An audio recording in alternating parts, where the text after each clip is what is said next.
Hey there, students. Welcome back to Intensive Review.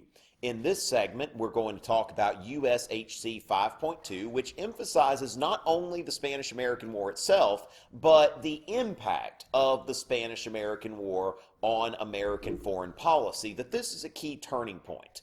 And so keep in mind that the main idea here is that the Spanish-American War marks the emergence of the United States as a world power, that before 1898, people really wouldn't have thought of the United States as being a major world power. After 1898, this is certainly the case. Of course, this is the same time where American industry is mobilizing and we're the #1 industrial power in the world. So we are going to project our power outward. So how did the United States go from an isolated nation to being a world power? And that's what we're going to attempt to answer in this segment.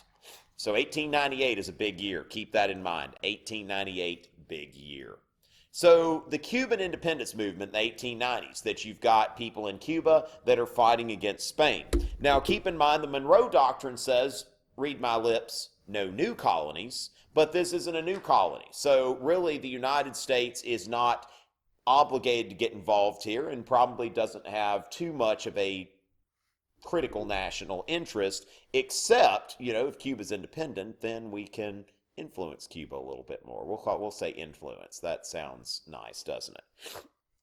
And so as far as that goes, the Cuban independence movement, there's sympathy for them. There's a great deal of sympathy. And they're fighting for their independence. And the Teller Amendment. Now, we don't want Cuba officially. All right, that's not our goal. We don't want to annex Cuba. We just want to control Cuba. And don't forget, whatever you do, don't forget the Maine, okay? Remember the Maine. Make sure everybody remembers the Maine. That was the battle cry, all right? Remember the Maine. So the explosion of the USS Maine in Havana Harbor, this really starts this Spanish-American War. And this is largely because of yellow journalism, all right? So this is in 1898, the explosion of the USS Maine. And y'all have probably heard before of the Pulitzer Prize, right?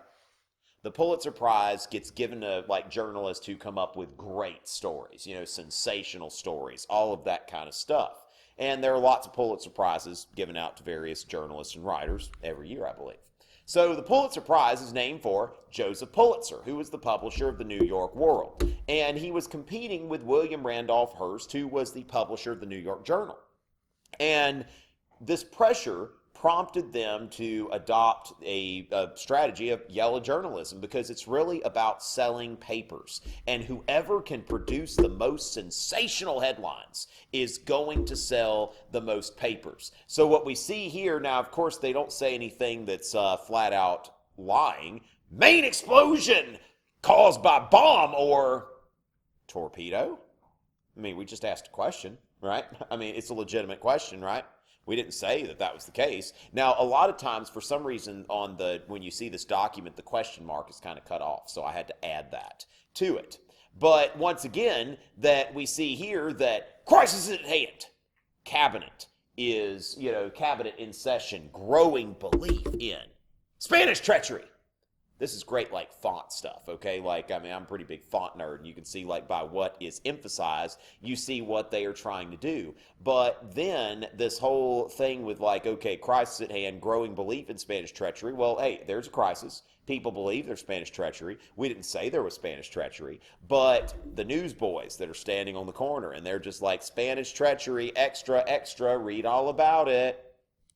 And then we see destruction of the warship Maine was the work of an enemy. Now, they're wait, we were just saying what Assistant Secretary Teddy Roosevelt said, okay? We were quoting him. We didn't mean to say that. Now, of course, the New York Journal is offering a $50,000 reward. Keep in mind, in those dollars, it was more like $1 million, all right? It was kind of, you Dr. Evil that, and you times it by about 20. And they say that there's a reward for any information you can give us. The reason they offered that reward? Because they knew there was no information.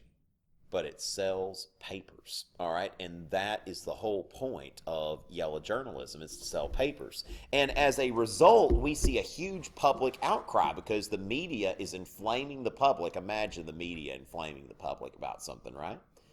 And when you look at this, I mean, this battle cry almost, remember the Maine, all right? And this war ends up being pretty lopsided. Yeah, that too, all right?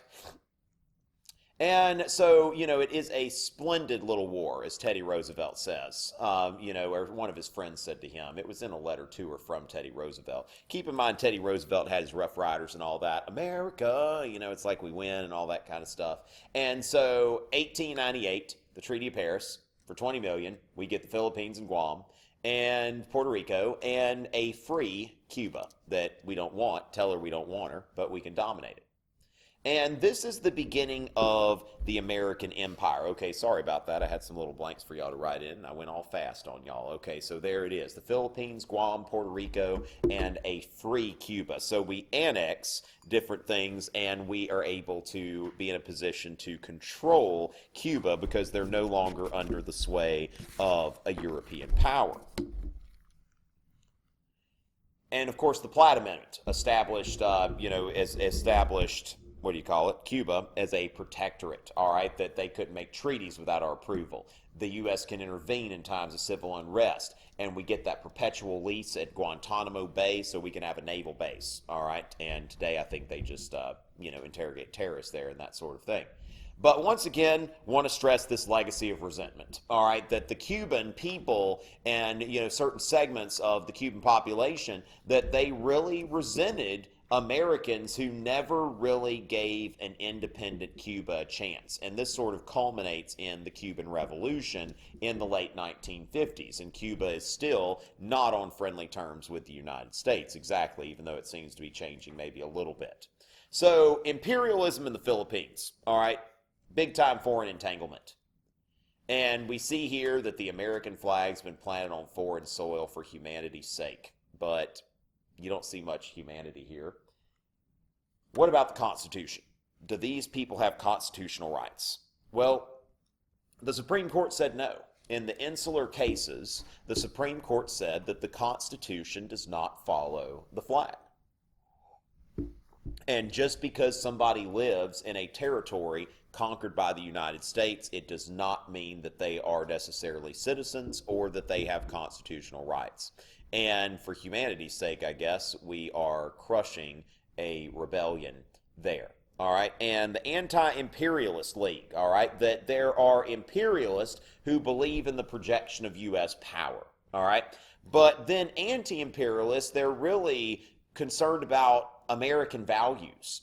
Mark Twain put out, something. Mark Twain made a flag, or he has suggested a new flag for the United States that we should fly in these countries that we've taken over. Instead of disgracing the American flag, how about red and black stripes and a skull and crossbones, really comparing us to pirates or something like that. William Graham Sumner, who gave a lecture titled The Conquest of the United States by Spain, is that we are not affirming our values of self-government, all right? If you take away the Constitution, what is American liberty and all the rest? Nothing but a bunch of phrases. And this kind of goes back into the whole Jefferson-Hamilton thing in a way. Jefferson, a great nation is free. Hamilton, a great nation is powerful. And when you look here, imperialists, Filipinos, they're incapable of self-government. All right, we can't let them have their independence because they're incapable of self-government. And then anti-imperialists, we're sacrificing our values by becoming an imperial power. So with that, that wraps up 5.2. All right. Okay, it cut off. Excellent. So we'll do